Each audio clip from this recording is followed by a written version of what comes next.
Pilar es una intelectual, una periodista, exdiputada en España. Muchísimas gracias por atendernos y hacer este esfuerzo, porque obviamente allá es de madrugada. Pilar, muy buenas noches, ¿cómo te va? Espero estar un poco lúcida porque a estas horas la verdad es que me vuelvo calabaza directamente. Te volví... Voy a... Recién estábamos hablando aquí, el diputado Waldo Wolf hablaba de que el mundo nos destrata por muchos motivos, no tenemos las vacunas suficientes, no confían en nosotros. Te pregunto, primero, ¿cómo nos ven a nosotros desde afuera, desde España? ¿Cuál es la mirada de este gobierno argentino y de la situación que tenemos con este crecimiento tan grande de la pobreza y con estas dificultades tan importantes como para encauzar el tema sanitario? Bueno, la verdad es que viniendo de un Estado, el español, en el que también hay errores en estos momentos de extrema gravedad, cuesta hacer una mirada crítica hacia otros, ¿no? Claro. Tanto partiendo de esa autocrítica, el hecho es que el tema de las vacunas, no hay el escándalo de corrupción de los VIPs poniéndose vacunas que se está produciendo en Argentina, pero sin embargo se ha gestionado todo bastante mal y andamos hacia una crisis económica de una envergadura terrible que va a castigar sobre todo a pymes, autónomos, clases medias, con lo cual va a empobrecer aún más la economía global del país y por supuesto a la población. Pero si a pesar de esa mirada autocrítica, porque creo que nobleza obliga, hay que empezar por ahí, lo cierto es que Argentina hace demasiado tiempo que nunca acaba de ser confiable, incluso en los momentos en que parece que puede salir hacia adelante, porque permanentemente pasa de crisis, navega de crisis en crisis y casi parece hasta el naufragio final, ¿no? Y encadena gobiernos corruptos, con una vocación autárquica cada vez más preocupante, con unos populismos de izquierdas que no son nada creíbles, con lo cual realmente yo creo que este gobierno, el problema de Argentina, nunca fue ni su gente, ni sus ideas, ni lo que exporta al mundo, porque eso está claro que es de mucho nivel, pero sí que la solidez de su Estado democrático y de la propia República, pues digamos que es muy cuestionable.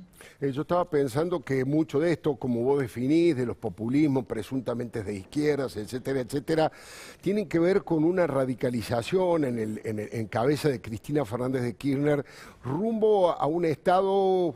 Unos dicen chavismo, otros dicen Venezuela.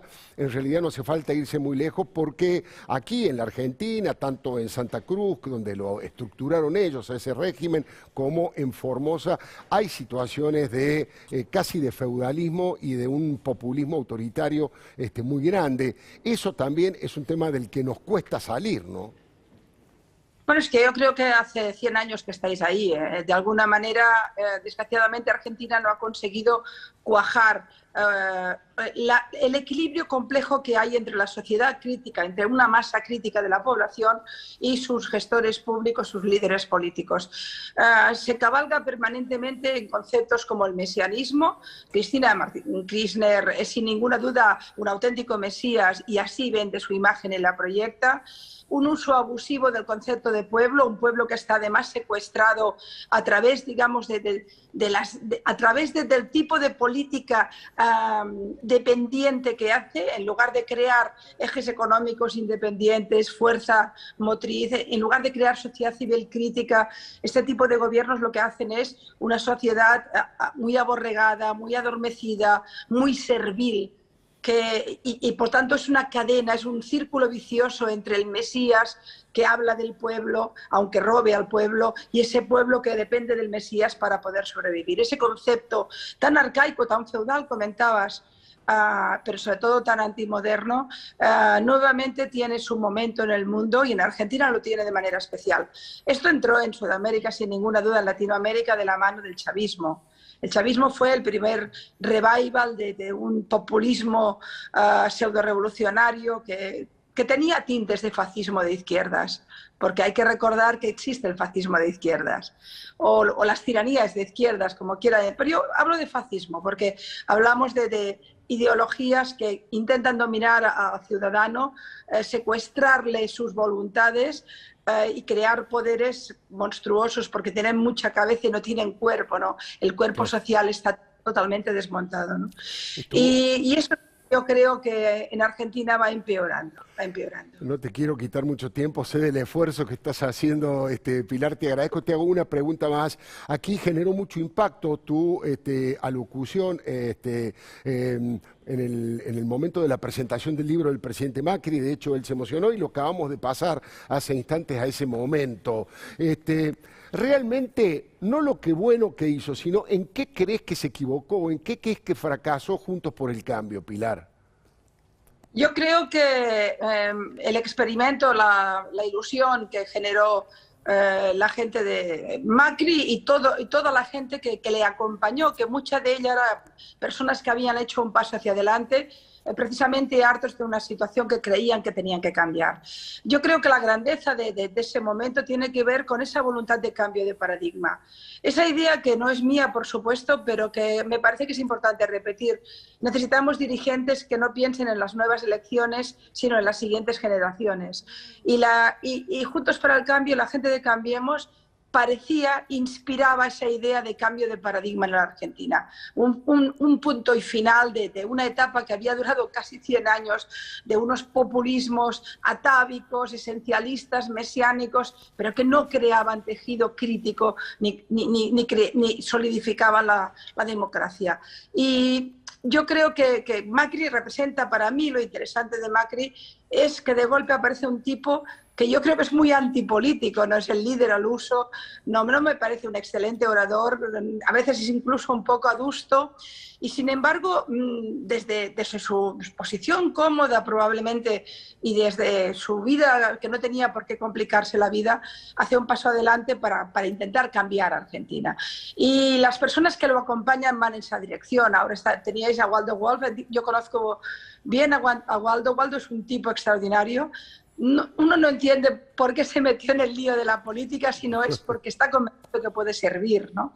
Es volver al concepto de servir en la política. Entonces, Macri se equivocó. Yo creo que lo primero desde luego ustedes saben más que yo en qué se equivocó, y así fueron las cosas, ¿no? Pero creo que fundamental en hacer un diagnóstico equivocado de la gravedad de lo que heredaba. Es decir, yo además tuve la oportunidad de hablar con él cuando ya era presidente, y él creo que hizo dos errores que me parecen que eran importantes. Uno es, esto no será tan grave como pensábamos, y se encontró con una gravedad extrema, no solo en lo económico y en lo social, sino también contaminación del poder sobre el resto de poderes del Estado. Es decir, sin ninguna duda, estábamos ante una situación, el kirchnerismo había penetrado de una manera brutal en la sociedad civil, en el mundo empresarial, en el mundo intelectual, en el mundo periodístico, en el mundo judicial, y lo había intentado, lo había dañado. Y después creyó que tenía tiempo. Él lo necesitaba, pero no lo tenía, que no es lo mismo. Para cambiar el paradigma de un país, para hacer una revolución civilizada, es decir, una revolución de la civilización moderna, que significa reforzar la democracia, necesitas más de un mandato, probablemente más de dos. Él se tomó su tiempo y tenía que haber tomado decisiones más drásticas, y luego se quedó sin tiempo. Pilar, has sido muy amable, muy generosa con nosotros, te agradecemos muchísimo, un beso muy grande y muy buenas noches. Gracias a vosotros, ya estoy despierta y feliz de estar con los leucos. Un gustazo. También traspasáis fronteras, y además agradeceros que sois una palabra libre en momentos complicados, y el periodismo tiene la obligación ética, la responsabilidad ética de pensar críticamente respecto al poder político y de no asustarse cuando el poder político intenta dominarlo. Y eso es un trabajo que hacéis muy bien vosotros. Muchísimas gracias, Pilar. Un beso muy grande. Pilar Rahola, periodista, intelectual,